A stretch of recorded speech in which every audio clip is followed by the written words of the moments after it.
Ito ang sikreto para hindi ma-stress ang ibon sa winter. Ayan, kasi itong mais ang magpapa-warm sa kanila mga lodi, lalaban sa lamig. Para mga bulalakaw!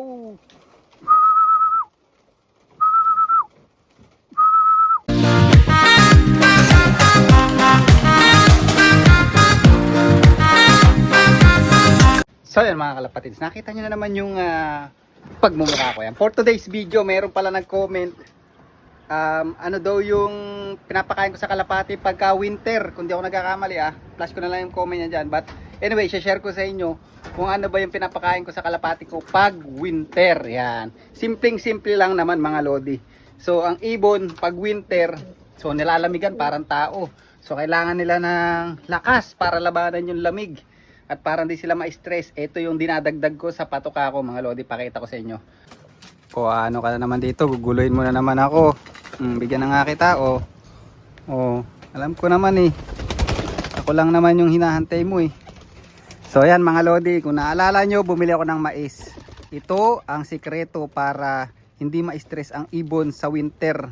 Ayan, kasi itong mais ang magpapa-warm sa kanila mga lodi, lalaban sa lamig. Ayan, kasi carbs to mga lodi.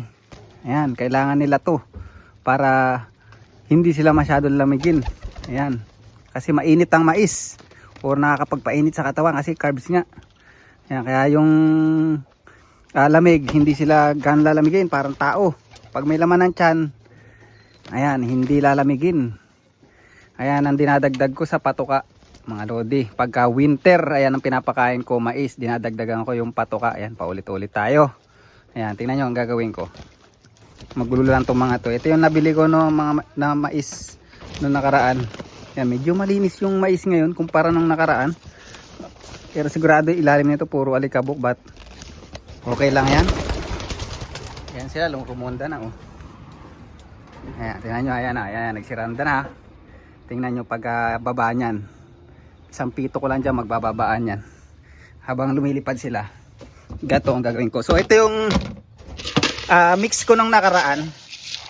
Ayan yung mix ko nung nakaraan. Tapos lalagyan ko lang ng mais na marami para hindi sila lamigin sa winter o pagka malamig ang panahon. Tapos inahalo ko lang yung yung pang maintenance ko na pagkain. Ayan, so pero tinatansya ko kasi ayoko naman silang masyadong tumaba.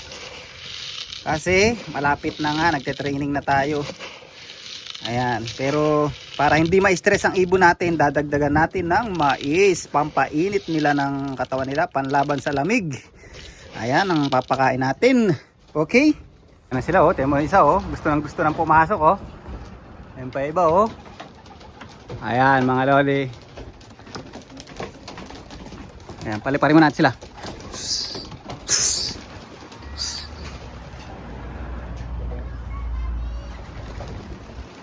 Ayan na. Ayan, pinaronda ko muna. Sabog-sabog. Ayan, sabog-sabog. Yee! Nagkabanggaan na naman. Ayan, rondahin muna natin para medyo warm up. Ganda panahon sulitin nila ilipad. Alright. Ayan Wihee! Ayun dami yan mga lodi, pang old bird natin.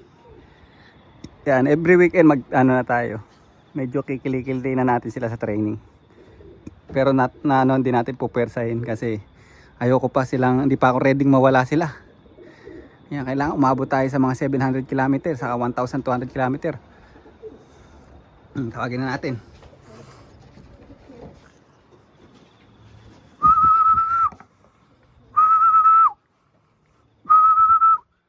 Tingnan nyo, parang mga bulalakaw yan mga lodi. Para mga bulalakaw.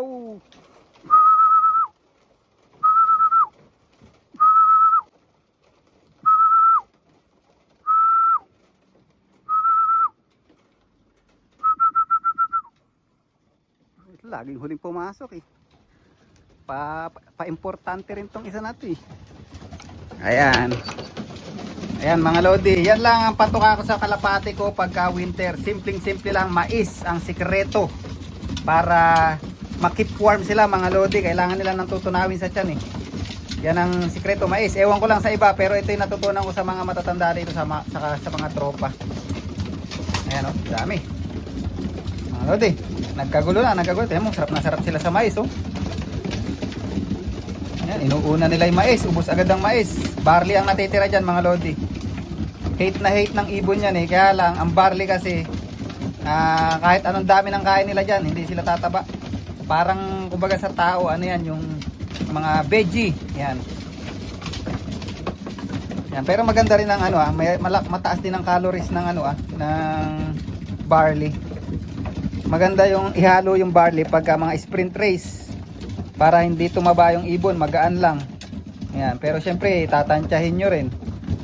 Hindi yung bigay lang ng bigay katulad ng mais. Yan, pag napasobra ang mais, tataba ang ibon. Bibigat. Yan. So ayun yung isa sa sikreto ko, or ayun yung mga natutunan ko pagka winter. Kailangan daw lalagyan ng carbs. So ayun yung carbs na napili ko, mais. Para kasi malamig na ang panahon dito ngayon mga lodi sa New Zealand. Panay ulan na, tapos ano na, June, July yan. June, July, napakalamig na dito. August, winter na yan mga lodi. Ayan. Sarap na sarap sila, ubos agad ng mais. Sabi ko na, barley lang matitira oh. Ha? Yung ganun lang, simpleng-simple lang mga lodi. Wala na masyadong ano. Diyan kasi sa Pilipinas, sa pansin ko, bumibili lang kayo, kunwari mo race mix. Ayun na lang papakain nyo lagi sa kalapate nyo pagka race na. Kaya honestly, ang mga matatandang player dito napapansin ko, kumbaga may race mix sila, pero pagka tinatansya nila, kunwari mo babawasan ng konti race mix sa haluan ng barley para hindi bumigat. Ganon. Kung ano yung pangangailangan, kunwari mo pagka pa long distance na, lalagyan ng mga fatty seeds, mga sunflower, yan, para meron naman silang tutunawin pagka mga long distance na. So dapat ay ng pag-aralan nyo mga lodi. Napaka-importante ng nutrition sa kalapati. Ayan. Tapos yan, pinapainom ko ng gasolina yung kalapati natin. Ayan mga lodi, nag-start na tayo magtimpla ng gasolina. Ayan. Ako lang sariling gawa ko yung gasolina yan mga lodi. Ayan o.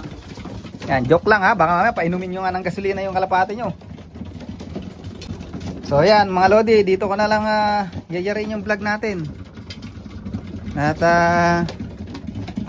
looking good sila ngayon. Napakadudulas ng mga balahibo. Hindi mabigat. Tama-tama lang yung katawan. Yan ang gusto kong katawan mga lodi. Tama-tama na. Ready to fight na to sa ano. Ang hindi na lang fully mold dyan, ito itong mga late breed ko.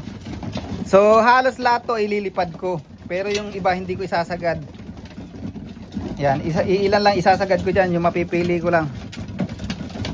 Tapos yung hindi masasagad, pagugulangin ko, sila naman ang isasagad ko next year. Ayan. Alright, so dito ko na lang i-rin yung vlog natin. And shoutout sa mga nagpapa-shoutout. Bye, thank you.